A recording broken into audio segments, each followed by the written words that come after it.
మీకున్న పాపాలన్నీ పోవాలంటే బియ్యం దానం ఇవ్వాలి. కుదిరినప్పుడు సోమవారం పొద్దున 6 నుంచి 7 మధ్యలో 1 కేజీ బియ్యం తెల్ల వస్త్రంలో కట్టి ఎవరికైనా దానం ఇస్తే ఖచ్చితంగా పాపాలు తొలగిపోయి అదృష్టం పడుతుంది.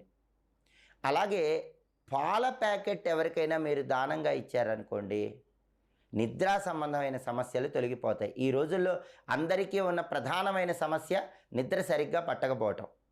సాఫ్ట్వేర్ జాబుల వల్ల కానీ, వర్క్ టెన్షన్స్ వల్ల కానీ నిద్ర పట్టని వాళ్ళు సోమవారం పూట వీలైనప్పుడల్లా మీ చేత్తో ఎవరికైనా పాల ప్యాకెట్ దానం ఇస్తూ ఉండండి. నిద్రకు సంబంధించిన సమస్యలు తగ్గిపోయి నిద్ర బాగా పడుతుంది. అలాగే సోమవారం పాల ప్యాకెట్ దానం ఇస్తే లక్ష్మీ కటాక్షం కలుగుతుంది, ఆదాయ మార్గాలు కూడా పెరుగుతాయి.